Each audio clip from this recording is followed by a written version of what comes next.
10h20, c'est l'heure de votre rendez-vous, l'info des solutions.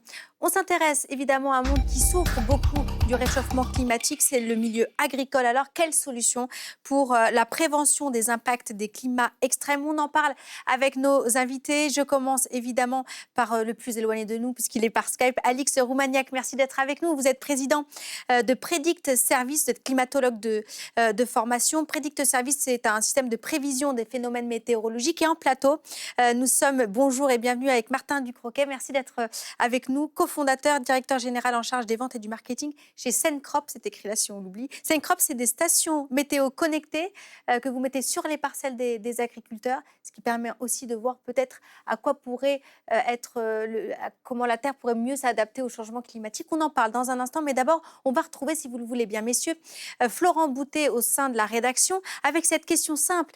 Quelles sont les bonnes pratiques face aux risques climatiques, Florent, quand on est agriculteur exploitant? Un des premiers trucs et astuces, regardez, par exemple, c'est mettre en place des énergies renouvelables sur les exploitations. Mais on peut aller plus loin. Bien gérer l'eau, c'est extrêmement important quand on sait la quantité qui est consommée quand on est agriculteur. Ça passe, par exemple, par une irrigation très efficace. Autrement dit, du goutte à goutte, comme sur la photo ici. On exclut les grands jets d'eau qui arrosent à tout va, comme on voit souvent sur la route des vacances, notamment en pleine sécheresse. Il y a énormément de déperdition avec l'évaporation. Et puis, on met en place des cultures intercalaires qui, comme leur nom l'indique, viennent entre les cultures principales. Du radis, par exemple, à l'automne, ça permet à l'eau de mieux irriguer la terre et ça permet du coup de mieux faire repartir les cultures principales. Au printemps, enfin, on met en place plus facilement de l'agriculture pluviale, des variétés qui poussent juste avec ce qui tombe du ciel et pas forcément du maïs qui consomme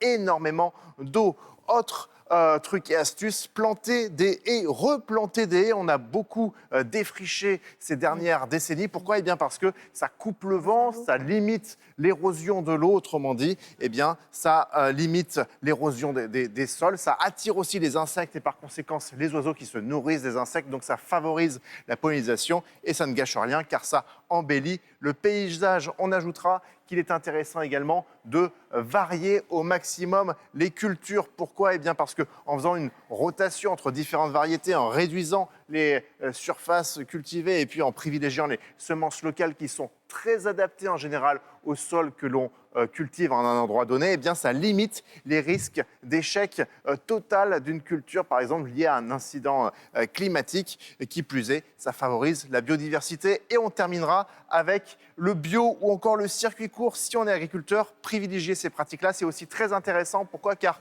moins d'engrais, c'est un sol plus préservé et puis l'empreinte énergétique est réduite puisqu'on va utiliser moins d'énergie, moins de carburant pour transporter les produits agricoles jusqu'au consommateur. Le consommateur qui, lui, bénéficiera de produits plus frais et de meilleure qualité et ça, c'est bon pour sa santé.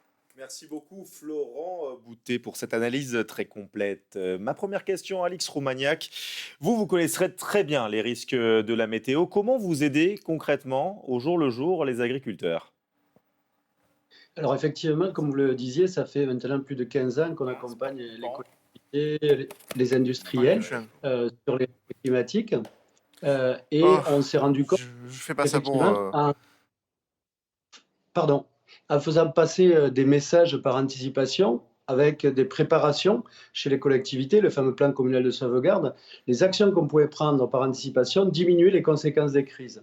Et en fait, l'idée est venue de dire, dans le monde agricole, et notamment, on a un projet pilote avec la Chambre d'agriculture de l'Hérault, on s'est dit, sur les coups de chaleur, sur les grands coups de froid, il y a un certain nombre de pratiques qui n'empêchent pas l'aléa climatique, mais qui vont pouvoir en diminuer les conséquences. Et ça, on s'est rendu compte lors de la canicule 2019, où le record absolu de température a été battu, plus 46 degrés. En fait, beaucoup d'agriculteurs avaient traité avec du soufre juste avant ce coup de chaleur, et le soufre avait eu un effet aggravant sur les conséquences de ce coup de chaleur. Et donc, du coup, l'idée est venue de dire, avec les professionnels du monde de l'agriculture, les chambres d'agriculture sont très bien placés sur ce sujet, imaginons tout un tas d'actions, ne pas passer du soufre, ne pas passer le tracteur lorsqu'il va y avoir du gel, ne pas couper les feuilles des vignes, par exemple, lorsqu'on va avoir un coup de chaleur, mettre en place tous les systèmes d'irrigation, de bougeots chauffants en coup de froid. Et donc, en fait, le principe est le suivant, c'est avec nos collègues de Météo France, on a les éléments de prévision sur ces grands coups de risque climatique et faire passer les messages de l'agriculture 5 jours avant, 2 jours avant, avec les bonnes recommandations de pratique permet de diminuer les conséquences et c'est ce que l'on fait avec la Chambre d'agriculture. Juste, excusez-moi, les agriculteurs qui nous écoutent, évidemment, comprennent tout ce qu'il y a entre les lignes, mais pas forcément moi. Pourquoi il ne faut pas passer le tracteur juste avant un coup de gel? Quelle est la conséquence? Alors en fait, lorsqu'on passe le tracteur juste avant un coup de gel, en fait, la température au niveau de la souche va être 1 degré, voire 1,5 degrés plus bas, en fait, hein, et donc il faut laisser le sol avec de l'herbe lorsqu'il y a du froid. Et c'est toutes ces petites techniques.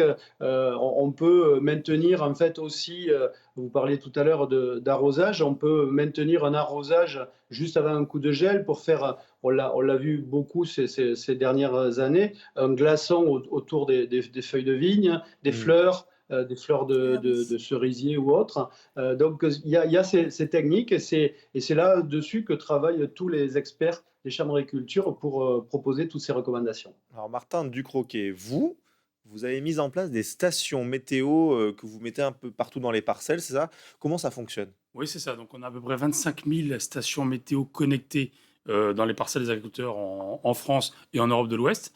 Comment ça fonctionne? En fait, tout simplement, les agriculteurs savent à peu près les points, les endroits où ils doivent mesurer ce qui se passe dans leur parcelle. Donc, ils vont mettre une station météo avec la mesure de la pluviométrie, l'hygrométrie de l'air, la température de l'air, la vitesse du vent, la radiation solaire.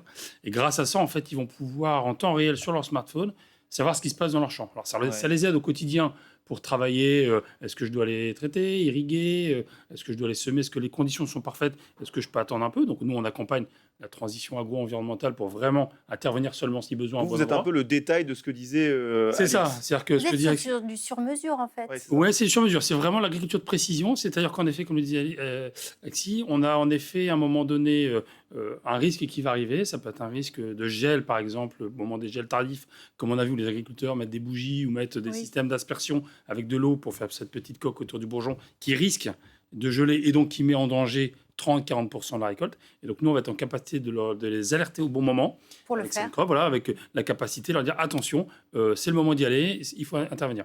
Pareil pour l'irrigation, les agriculteurs, la ressource en eau est de plus en plus rare.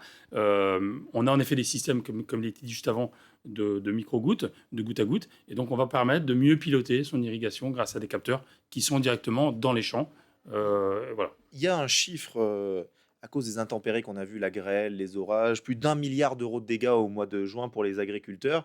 Est-ce que vous travaillez avec les assureurs notamment pour essayer d'améliorer voilà, les choses, le remboursement de ces dégâts? Comment vous travaillez? Oui, tout à fait. On commence à avoir des nouvelles solutions d'assurance paramétrique. Donc, on a des assureurs qui mettent en face de paramètres pour le peu qu'il y ait tel et tel paramètre qui se déclenche. Par exemple, de l'eau au-dessus de tel nombre de millimètres ou un gel à tel degré. On va avoir en tout cas la possibilité d'assurer et de permettre à des acteurs d'avoir un tiers de confiance quelque part pour la mesure et pour la détection la mise en place en fait de l'assurance gel.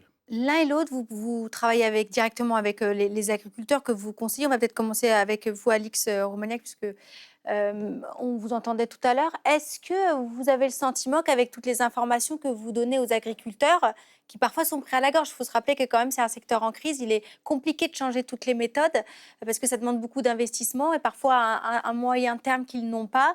Est-ce qu'ils entendent je pense qu'ils entendent cette nécessité à s'adapter. Est-ce qu'ils ont les moyens de le faire? Est-ce que la façon avec laquelle vous les accompagnez leur permettent à eux de pouvoir changer leur manière de faire de l'agriculture pour être moins exposés aux risques climatiques?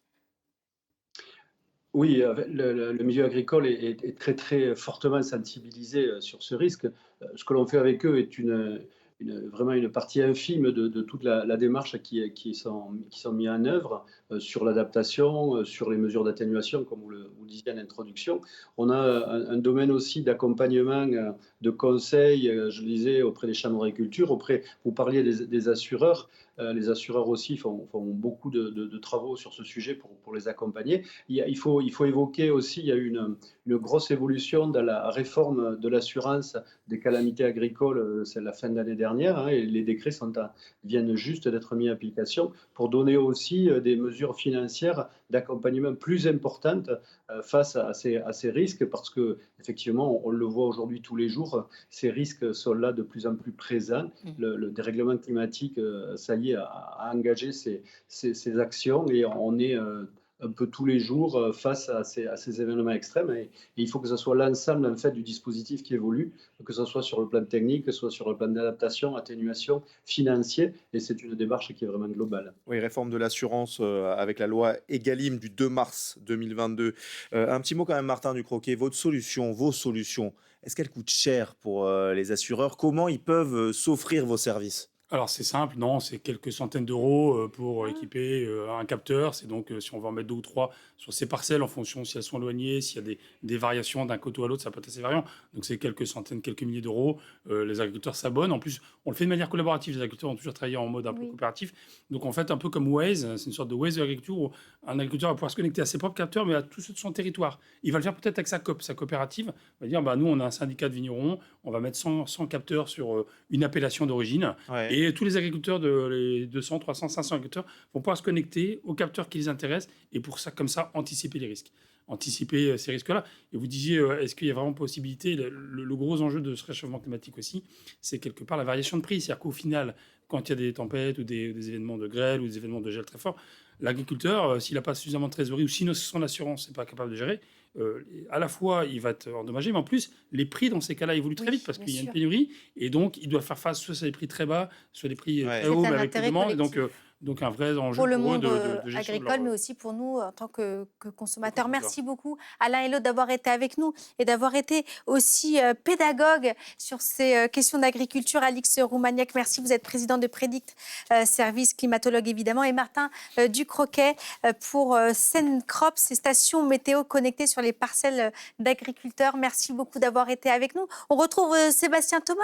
Quel est le menu du 10h ce matin? La météo politique d'une certaine